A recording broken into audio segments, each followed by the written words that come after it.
Contra Force is the third Contra game for the NES, but this one is a spin-off of the original series, and although it may look similar to the other two games at a glance, Contra Force is significantly different.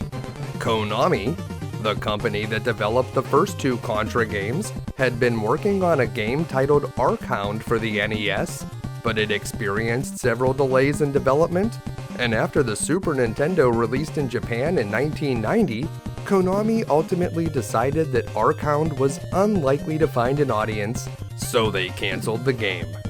But Arkhound would get a second chance. The Super Nintendo wasn't coming to North America for another year, so there was still time to release more NES titles.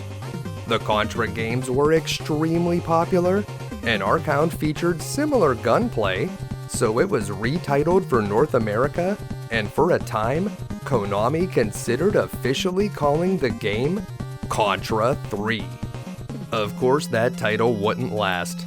The game was delayed again, this time until September of 1992, and by that time, Contra 3 The Alien Wars had already released for the Super Nintendo.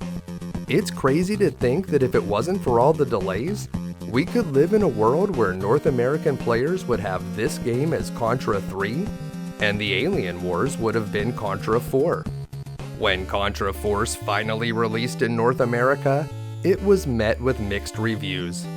Fans expecting the pulse-pumping excitement of Contra were let down, and the release of the much better Alien Wars had stolen a lot of this game's thunder. Once you get past the fact that this game doesn't deliver the traditional Contra experience, it does have some fun features. You can play as one of 4 different characters, and you can swap between them freely at any time. So this game is really about keeping the team alive and using the best man for every job, much like in Konami's biggest hit for the NES, Teenage Mutant Ninja Turtles, just without all the frustrating platforming. Power-ups in Contra Force use a power bar system similar to Gradius. Just collect enough briefcase items, then press select to cash them in for an upgrade. You can play this game simultaneously with a second player, or if you're by yourself, you can even bring in a second player controlled by computer AI. Be careful though, when there are a lot of objects on screen, you're going to experience some slowdown. Unlike other Contra games where you fight against aliens, the Contra Force battles human terrorists from an evil organization called DNME. It's a strange choice considering that for the previous Contra games, Konami had to change the enemies into robots in some regions because the aliens looked too human-like. This may be one of the many reasons Contra Force never officially released in Europe. In modern times, Contra Force has become a rare and sought-after NES cartridge. It was not included in the Contra Anniversary Collection, so this is one you're just going to have to play however you can. Modern players that attempt this game will still have to deal with all of the challenges the NES is notorious for. A single hit can kill any of your team members, causing him to lose all of his power-ups. If even a single member of your team runs out of lives, it'll be game over. But what if I told you about secret shortcuts that will let you fly through the levels, or even skip past them entirely? What if I showed you easy ways to max out your entire team's power? And what if I told you the best way to defeat every boss? Even the DNME commander himself? Well, on today's episode of You Can Beat Video Games, we'll learn all of that and more. If you're new to the channel, we're doing deep dives on retro video games and giving you the professional strategies that can be used by the casual gamer. Please make sure to subscribe and check out YouCanBeatVideoGames.com for episode lists, news, and official You Can Beat Video Games merchandise. Let's get started.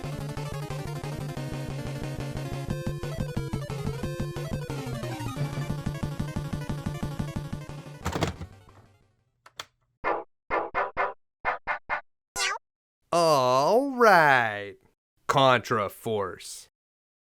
The developers had no way of knowing this, but over 30 years later, that sound of a landline phone ringing instantly takes me back to the early 90s.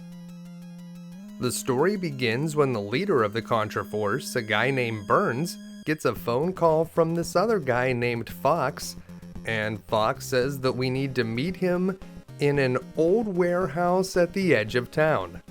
Nothing sounds sketchy about that. As Admiral Akbar would say, it's a trap. So now we have to get the Contra Force out of here, and that's where the game begins.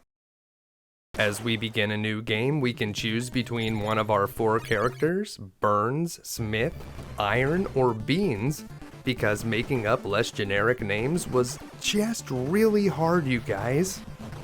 I like to start out as Smith, but it doesn't really matter who you start out as because you can change it at any time by pausing the game. The first thing we want to do is get our characters powered up, and to do that we need to keep destroying these boxes.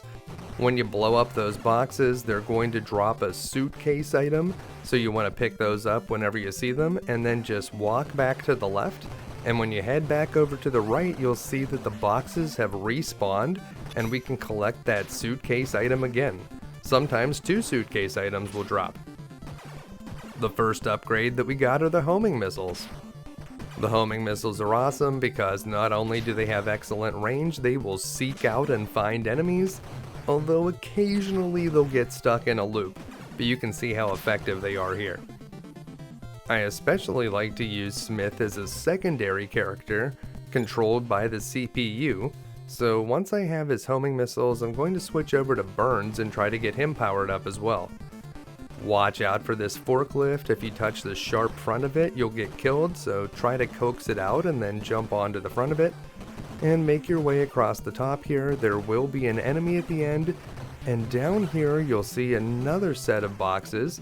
And just like the first set, if you want to, you could farm this set of boxes for power-ups as well.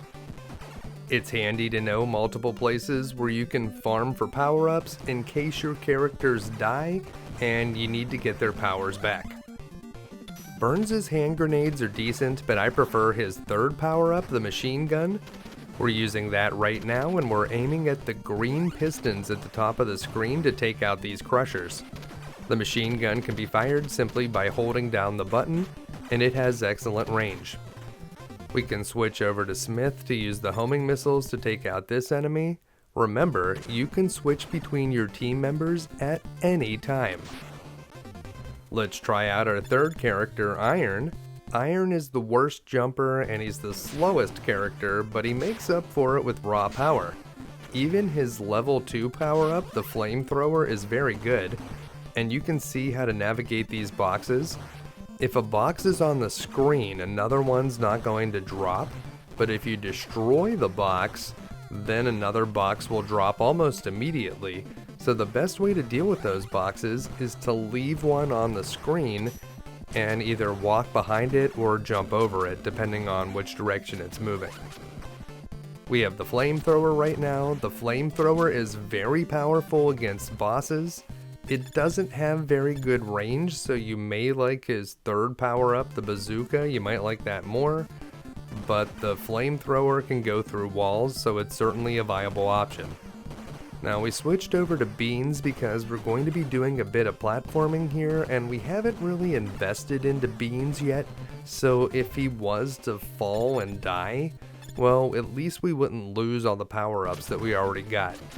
So now that we're not platforming again, we can switch back to Iron. And be careful as you shoot these boxes, it's going to trigger those barrels to fall, and they can certainly kill you. If you want to get some more power-ups, make sure to shoot everything in the ceiling, and keep making your way to the right. Those menacing looking spikes in the ceiling and floor can definitely kill your character, but you can jump on the fans. The fans will give you a little boost to your jump, but you can also destroy them if you don't like the boost they give you, and then just use Burns to jump across instead. So we'll try using the fan. Just give a little jump. Make sure you kill that green mine. If you touch it, it will kill you. and the best way to get past these boxes is to wait until they're right below the trapdoor and then jump across. You can continue clearing everything in the ceiling to get some more power-ups, and maybe we'll even level up Beans a little bit here. This area has some tricky platforming. You just want to step right off here, and if you shoot upwards, you may be able to collect a power-up that drops. Wait for this platform and jump down, and then be very patient here. You need to wait for this one. It's pretty slow, but you want to make sure that you get across. And make sure you clear this enemy before you jump up to the next ledge. We're using Beans' time bombs here. They're slower than the time mines, but they only cost 2 suitcases to get. Over here, we'll navigate the slopes and use the homing missiles to take these enemies out. And be very careful on these platforms, as you may expect they're going to drop out from under you. So quickly jump off of them as soon as you land on each platform, and when you get to the other side, make sure to get rid of these enemies and you can blow through that wall at the bottom. The missions in this game are large, so keep making your way to the right. If any of your characters get down to 0 lives, just don't use that character until you get to the next mission. You can continue as many times as you need to in this game, but if any one of your characters runs out of lives, you'll have to go back to the beginning of a mission, so if anyone ever gets to 0, just stop using them. Once you get to the next mission though, you can just kill off one of your characters and continue, and everybody will have a nice full set of lives, although if you had a lot of power-ups, you may not want to do that. It's not that hard to get powered up again if you have to use a continue, and I will be showing you different spots in each mission where you can get powered up. And over here is another one of those spots. There's going to be a small set of boxes over here to the right, and this is your last opportunity to power up before the boss. So if you need to head back to the left, you can. I like to get the TI turbo increase for my characters. That'll allow you to have an additional bullet on the screen. Normally you can only shoot 2 bullets, but with the TI you'll be able to shoot 3. The first boss is none other than the Leprechaun, the mascot for the Notre Dame Fighting Irish, although he's all jacked up on some new kind of PEDs that make steroids look like Tylenol. There's a secret trick to beating him. Jump towards the ledge where he appeared, and then pause the game, and when you unpause, you want to hold down the jump button, and you'll do a second jump in mid-air. So that's how you get up to this ledge, and once you're up here, you can switch over to Smith and nuke this turkey from orbit with homing missiles. Once you're up here, there's nothing that the boss can do to get you.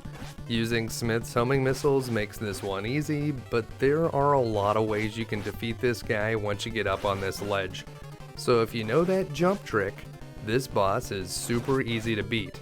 Now the normal way you would have to fight this guy is whenever he shoots at you, you can duck to get under his bullets, and whenever you see him do that arms waving thing, that means he's going to jump backwards.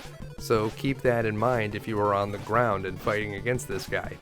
I'm going to show you another strategy for fighting this boss, because this strategy is kinda cheating, and we haven't even taken advantage of the most broken feature in this game yet. The ability to pause the game and hold down the jump button to get a second jump in midair is very abusable, and we're going to be able to take advantage of it in an extreme way in the third mission, but it's definitely cheating, so anytime I show you something that involves that jump trick, I'll show you another strategy that's a little bit more fair. And only a little bit more fair, because here's another way that you can fight the Leprechaun. The feature we're about to use is called Battle Plans, and we're playing as Burns right now, and we're going to head down to the lower right corner, turn to the left and crouch, just in case this guy shoots at us, we'll be able to get underneath his bullets, and when we pause the game you can see there's all these different types of cover, and for this boss we're going to use the one called back cover. Whenever you use back cover, it's going to create an AI controlled character that will just get on top of the boss and keep shooting at him. He'll only last for 5 seconds, but if you pause and unpause the game, you can reset that 5-second timer as much as you want. So just hang out in the lower right corner and keep shooting at this boss, and let your CPU assistant finish him off. It's really that easy. Between each mission, there are these cutscenes, and I've read these cutscenes and I'm still not exactly sure what's going on in the story. If you look at the instruction manual, they tell you that the Contra Force fights against a terrorist organization called DNME, but they never tell you what DNME stands for, and they never mention it in the game, which makes me think it was something that the person who wrote the instruction manual made up, and the only thing I can think of that DNME stands for is does not meet expectations, and does not meet expectations is a spot-on metaphor for this entire game, which makes me think it may have been an intentional joke from that person who wrote the instruction manual. Speaking of intentional jokes from the person who wrote the manual, Mission 2 is called the USS Unk My Battleship, or the You Sunk My Battleship, in case you're not getting the joke. Here at the beginning, there are some barrels you can shoot at if you want to power up your characters, and if you just keep heading back to the right, you can respawn those barrels as much as you need to. Because the perspective has changed from side-scrolling to overhead, there's no jumping in Mission 2, and the easiest way to get through is to just stay on the edge over here on the right side. You can die if you fall into the water though, so be careful not to walk too far to the right. I'm using Smith here in the assist cover mode, which is the most common battle plan you'll use in the game. When you use assist cover, the second character should follow directly behind us and mimic our movements. So just keep using assist cover. Something you should know is if your secondary character were to get killed in some way, they won't lose a life, but if you try to use that character again as player 1, you may notice that they lost their power-ups. As long as you keep using that character as an AI controlled CPU, you'll be fine, they won't lose any power-ups. So I like to designate certain characters as ones that I'm going to bring in as the computer, and other ones that I'm mostly going to use as player 1. I like to use Smith in the supporting role because the homing missiles are very easy to aim, even for an AI. We were able to avoid a lot of the chaos up here on the deck by following along the right edge again, and once we get up here, we're going to bring Smith in the assist cover role one more time, so that'll make it easier to blow up these fighter jets. We'll get a bunch of points for destroying them, and then we won't have to worry about their fiery exhaust anymore. So we'll take out this fighter jet as well, just focus our firepower into this guy, and we're using assist cover mode, so I'm just mashing the attack button, and Smith is doing his worst. And then we're going to head along to the left. We need to get on this boat. That is how we're going to get to the next part of the mission. So just head up to the front of this boat and it'll start moving. And when you get over here, we're going to get off and enter this submarine. Down here below deck, there are these silver panels as well as some boxes along the walls that you can shoot at to be able to find some more of those suitcase power-ups. And whenever we go through the door, there's going to be a pair of backpack gunners. These are some big guys that we have to fight, so we want to use someone that can penetrate the walls, like Iron with his flamethrower. So we can use the wall as cover. We can also use the table in the middle of the room as cover. So if you get behind this table and use the flamethrower, you should be able to take out that gunner. You could also use Bean's bombs to take those guys out, so that's another way you can fight them. Or you can call in Smith as a secondary character and have his homing missiles shoot around the corners and hit these guys. So you have a lot of options for how you can fight them. And there's a lot of good opportunities to pick up power-ups in this area, so if you want to try out Iron's other weapon, the bazooka, well, we can pick that up, and then you can just keep going back up and down in this small area right here, and we'll be able to get as many power-ups as we want before we fight the boss. I do recommend that you get the TI, the turbo increase, so that we can shoot faster. That's going to make fighting this boss a lot easier. You can see this is a very safe place to power up, so if you want to power up as many of your characters as you have, you can do that right here. Don't worry about getting the RA, the rolling attack. We can't jump in the overhead stages, so the rolling attack is not going to be very useful here. Alright, we have the TI so we can shoot faster now, and the best way to fight this boss is to go right up to this spot and you'll see the screen started to scroll a little bit. That's when you want to pause and bring in your second character in the assist cover mode. You want to head up to this corner, turn at a 45-degree angle and just keep shooting the boss. You'll be mostly safe here, but if you take too long fighting this guy, he may move down towards you and you'll need to back up to get out of the way. Once your AI-controlled friend disappears, you won't be able to pause the game to respawn him, and you won't be able to switch characters either, so be ready for that. Now, Mission 2 isn't that difficult, but what if I told you there was a way to skip it entirely? Well, near the end of Mission 1, we can jump right here and summon a CPU in assist cover. Then we're going to do a double jump by holding jump when we unpause to get over those boxes, and you need to jump again right as that second character goes off the screen. Now we need to fight the leprechaun using just this character, and it's important that they have the TI power-up. It's also important that they don't go back to the left too far, because you don't want to destroy the boxes over there. So just keep shooting the leprechaun, and you want to stay in this general area so that when you kill the boss, you can step to the left quickly to bring the boxes onto the screen, and then jump into the air and fire off 3 shots as quickly as possible. You don't want to destroy the boxes though, so wait until the last second to fire off those rounds, and if you do it correctly, you'll see the game glitched a little bit, and suddenly you'll have skipped Mission 2. You'll know you got it if you see a different cutscene. According to the instruction manual, Mission 3 is called the Shi Towers construction site, and it's definitely a construction site, but in the cutscene before this, it said that we need to go to a place called the Maddie building, so I guess that's part of the Shi Towers? Well, in any case, make your way over to this elevator and jump on it to ride up to the next floor.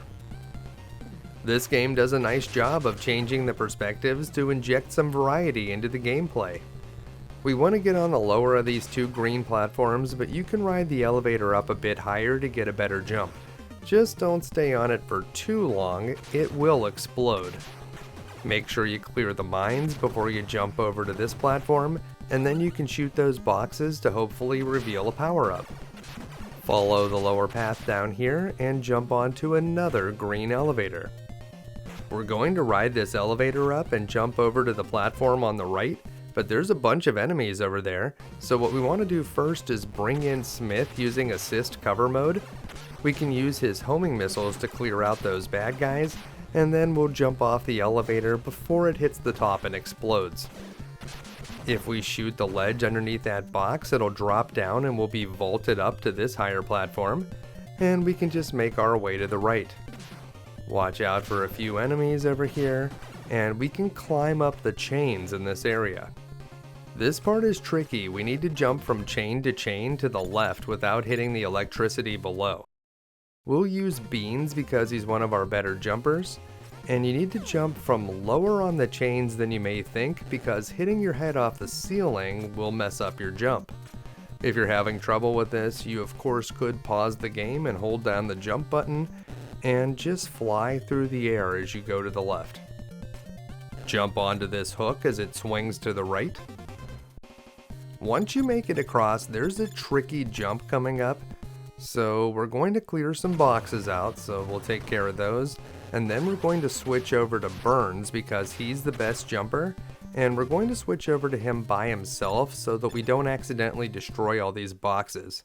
We want to jump off of at least one box here, and if you hold down the jump button, whenever you land on that girder, you'll immediately jump off, and so you just want to hold to the left and hold down the jump button, and you should be able to make it. You do not want to linger on that girder because when it gets too low, it will explode. Over here, we're going to use Bean's bomb technique so that we can hit that enemy without having to get into his line of fire, and then we can head over to the right. There's supposed to be a falling girder here for us to jump on, so if you're not seeing it, just head back to the left to make it respawn. There it is. This one's a lot easier to jump on than the previous one, and we're going to head over here to the right where you're going to find a bunch of pipes that you can shoot to get more suitcase power-ups, so this is a great spot to get powered up before the boss. You want to get at least one of your characters to have the RA power-up, which is a lot like the screw attack in Metroid. So this is the rolling attack, that's what RA stands for, and it will make you invulnerable to most enemies and traps whenever you're jumping, which is extremely powerful. So we can just keep heading back to the left to make the pipes respawn, and we should be able to get that rolling attack. I'm going to get it here with Burns. If you get the rolling attack with Smith, make sure that you have the homing missiles first, because if you already have the rolling attack and then you get the homing missiles with Smith, for some reason it will deactivate your rolling attack, and you'll have to get it again. Don't ask me why, it's just some kind of glitch. When you get to this spot, you need to shoot through all of the boxes and quickly destroy the control panel on the left side. If you wait too long when you're doing this, you could get crushed. Eventually, the bottom of the screen is going to start moving upwards, and until you destroy that control panel, you are not safe. Iron is very good for clearing those boxes, and I also wanted to switch over to Iron because I got the rolling attack on Burns, and the last thing that I want is for Burns to die before we get to the boss. So just in case, we'll use Iron until the boss actually gets onto the screen. And here he is, the fighter jet. So we're going to switch over to Burns, and we're going to use Smith in assist cover mode. Now we're going to just hold down the jump button. Because we have the rolling attack, we're going to be safe. And you want to get right above this middle gun and just point downwards and keep shooting at it. We're going to mash the attack button so that our secondary character Smith will also shoot off his weapon, and whenever you run out of time with Smith, you can just keep bringing him back by pausing the game. And the only real threat that this fighter jet has is that gun in the middle, so once you get rid of that gun in the middle, you can just stay right under the center of the jet and you'll be safe from the thrusters, and you can just aim up and shoot at an angle to take out the thrusters and the two missiles that are on the bottom of it. Once you clear all of those weak points, the jet will go down, and it is very, very easy to do this if you have that rolling attack. So that's all you need to be able to beat the fighter jet. Just get here with the rolling attack, get right on top of that center gun, hold down jump to keep yourself safe, and then just mash the attack button to destroy the center gun. And you can see how easy this is once the center gun is removed. We just need to take out those missiles on the bottom and the two thrusters. I like to take out the thrusters that are closer to the middle first because they're a little bit more dangerous. And Burns should be able to finish this off easily, but you can do it with whichever character you want. This boss really isn't that difficult if you have the rolling attack. There is another way to get through Mission 3, and it's much easier if you're willing to use that jump trick that we learned from Mission 1. So by pausing the game and holding the jump button, you can see that we can just keep jumping in midair. And by doing that, you can carve out a nice shortcut in this area, but that's not all you can do with it. There's a way to actually go through the ceilings, and that'll get you to the end of Mission 3 even faster. Just using the infinite jump trick will make Mission 3 a lot easier, but if you want the real shortcut, you have to be able to go through the ceiling. To do that, we're going to go up into the next spot where the moon is, and that's where we're going to go through the ceiling. We can use the box to vault us up here, or we can just keep using the jump trick as normal. And what we want to do is we're going to jump one more time. So we pause and we're jumping. And when we're right about here, we're going to bring in a second player, and we're still holding jump. So we're going to go up and the second player is going to go down. And we want to pause right when the ceiling goes off screen. And we're going to turn off player 2, and we're going to continue holding the jump button. And if we do it right, we'll jump through the ceiling.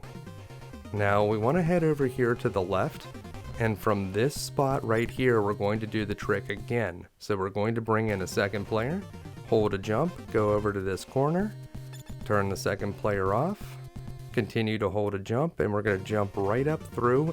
So if you get to this spot, you want to head over to the right and do a jump up to the right, and that will bring you up top where the boss is. You do need to be careful bringing in a second player. If that second player dies, they will lose a life. It is not like bringing in an AI controlled character. And you'll see that it looked a little bit glitchy, but once you pause the game and go to the menu, that'll fix any glitches, and then you could just fight this enemy as normal. Now we don't have the RA right now, so if you have to fight this guy without RA, the best way to do it is to stay slightly off center and shoot at an angle towards the center gun. If you're close enough to the center gun, it'll keep shooting downwards, and those bullets won't hit you, but you'll be able to shoot it. Of course, once you get rid of the center gun, this boss is super easy. It may not be as good as being able to completely skip the mission like we were able to do with mission 2, but by using the infinite jump technique and the trick to go through the ceilings, you can really get through mission 3 very, very quickly.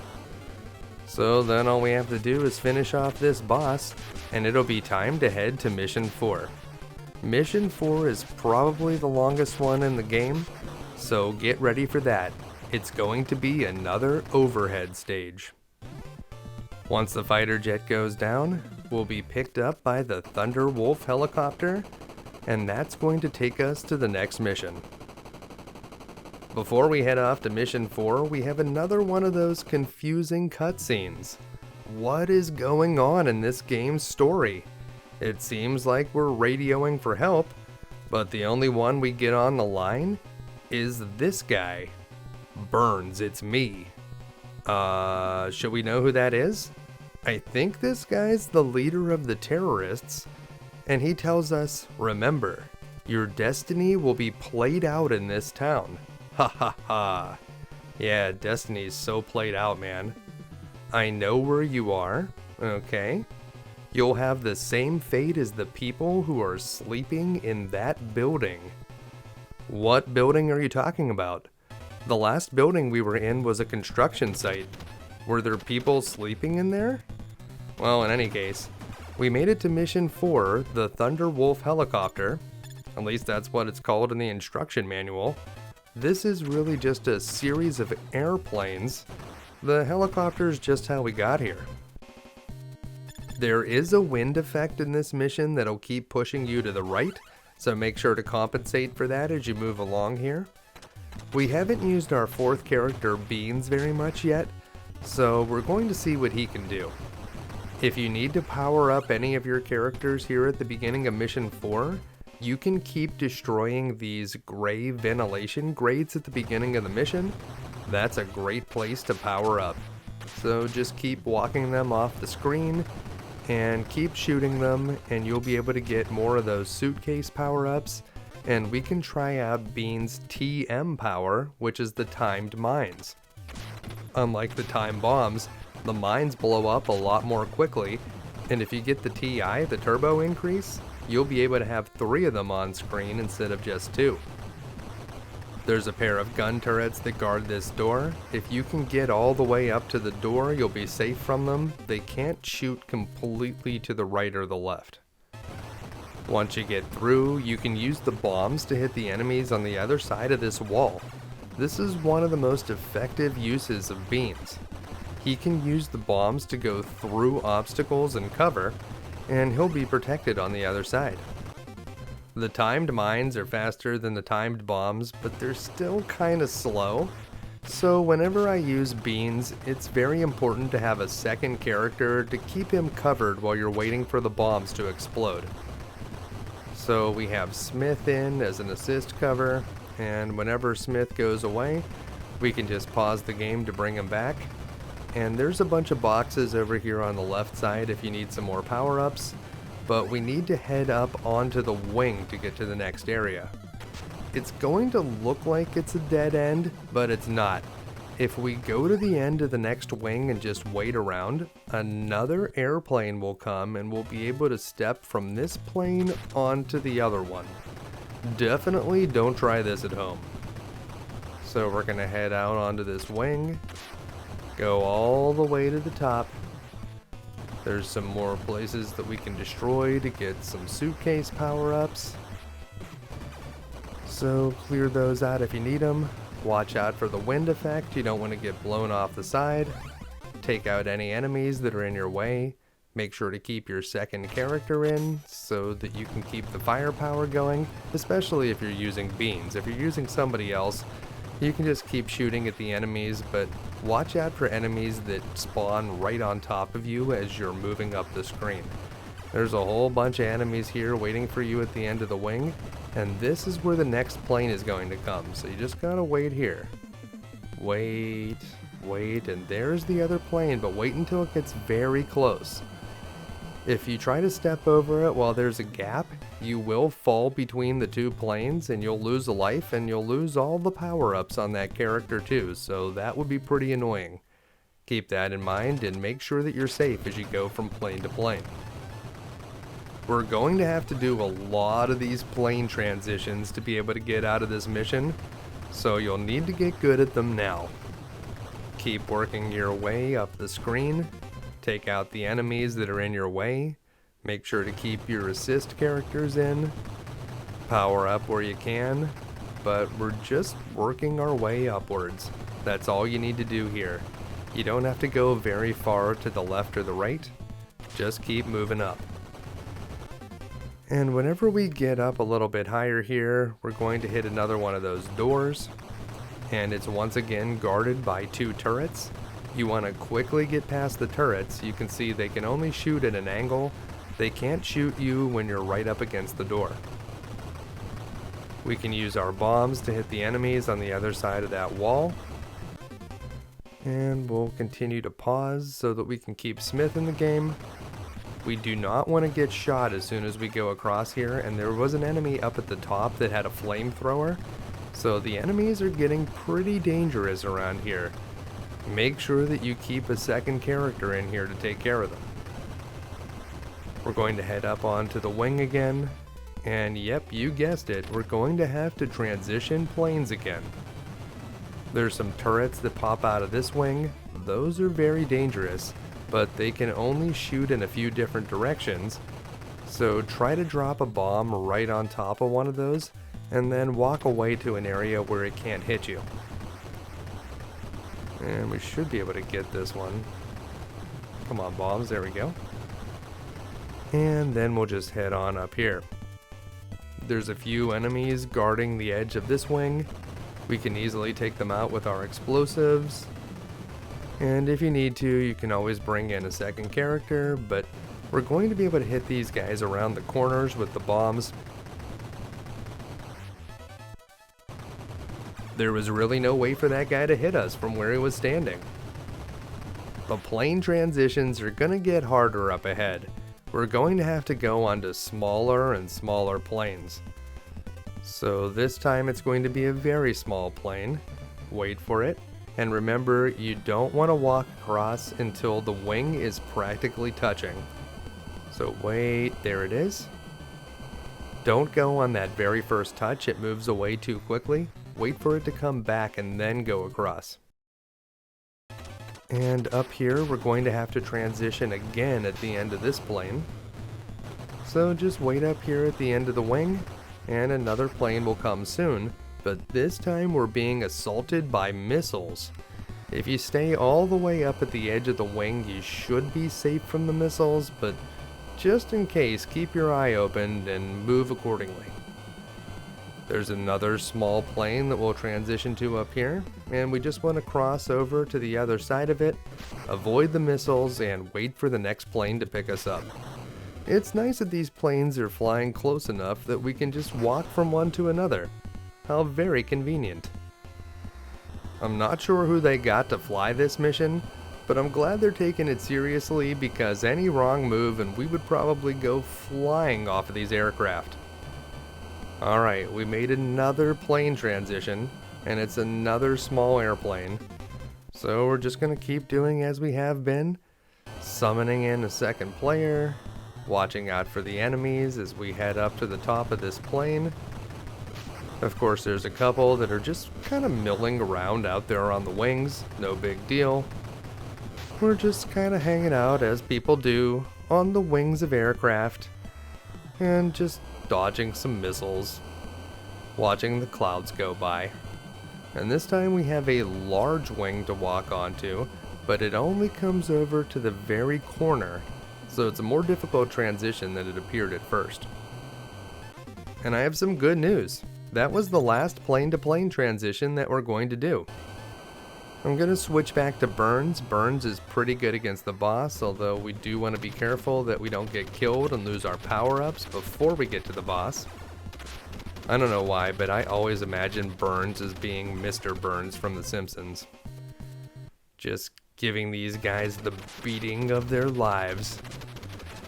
And if you head all the way on the left edge here, you should be able to avoid all of the enemies as you go up this wing. So just make sure to stay to the left and you should be safe as you head up. And we'll continue to work our way up here. There's one more opportunity in this area to get powered up, so if you did die, you can farm these ventilation shafts for some more items. And that's the last chance that you're going to have before the boss. There's a few more of those turrets hidden in the wings, so watch out for those as you make your way up to the door. Once you get to the other side, carefully clear out these enemies. There's one with a flamethrower, watch out for him. And then make your way to the right. We're going to fight the boss. This time it's the DNME leader, and we want to get into a precise position. So make sure that your lower foot is right below the gray door on the right side. Turn to the left. We're going to bring a second character in assist cover mode, and just keep shooting to the left rapidly. If you're in the right spot, the boss won't be able to hit you here unless he jumps downwards. So if you see him jump downwards, you're going to need to move a bit downwards to compensate. But as long as you keep a second character in and you're mashing the button very quickly, you can probably kill this guy before he ever has a chance to jump downwards. And that'll do it. Now before this boss dies, he's going to detonate the bomb. Well, I guess that's the end of the Contra Force. We'll see a little scene of our character jumping off the wing of the plane with a parachute, but yeah, that's not going to protect us from the nuclear fallout. Oh, well, this is the best place to relax. I guess everyone's fine. Yeah, the story in this game does not make a lot of sense. Once again, we meet a new character here in this cutscene who congratulates us on not being dead, and then immediately tries to kill us. Yeah, it seems the next opponent will be me, the leader of this plan. Wait for me. Alright, guy. Mission 5 begins in dramatic fashion as the windows in the background explode and the final boss emerges through one of them. We don't need to fight this guy right now, we'll have plenty of time for that later. Instead, we just need to avoid him and make our way to the top. If you're already powered up, you want to avoid destroying the stairs, but if you need some power-ups, you can go through this stairway and head to the right, where you'll find a room that has a bunch of pipes that you can farm for suitcase power-ups. I highly recommend that you get a few characters up to the RA power-up, because that is going to be super valuable against the final boss. So do your best to get everybody powered up, and when you're ready, make your way to the top, and watch out for the enemies at the top of this shaft. There's a bunch of them up here. Some of them are throwing hand grenades. If you have your RA on, you can just keep jumping to keep yourself safe. And we're going to head back over to the left, where we can jump off of this stairway, and you'll see the boss on an elevator. He'll be throwing some grenades at you, but you want to work your way over here to the left where you can climb up these chains. And watch out for this enemy. We can use Smith with his homing missiles to take him out. So right here near the chain is a good spot. Jump and shoot a homing missile. That'll take him out. And then we can just keep climbing up and head over to the right. Unlike the previous missions, Mission 5 is actually pretty short. So just keep working your way over to the right, go up this stairway, and you're going to find yourself at the top of the building. Once you get up here, you just want to head over to the upper left corner of the map. That is where we're going to fight the final boss. So this is it. If you don't have enough power-ups, you should have got them already in that room with the pipes. You definitely want to have a few characters with RA. That's going to make this fight so much easier. Do your best not to get killed as you head across to the left. You don't want to lose your power-ups now. If you have an expendable character to use, you may want to switch to him for this part. That way, just in case you get killed, you won't lose power-ups on someone more important. We can shoot downward at an angle to take that guy out. And here it is. This is the final stretch. You're going to see a helicopter swoop in, and that chopper is going to be shooting at us while we fight the final boss, the Governator himself, Arnold Schwarzenegger. The plan for defeating Arnold is very similar to the plan that we used to defeat the fighter jet at the end of Mission 3.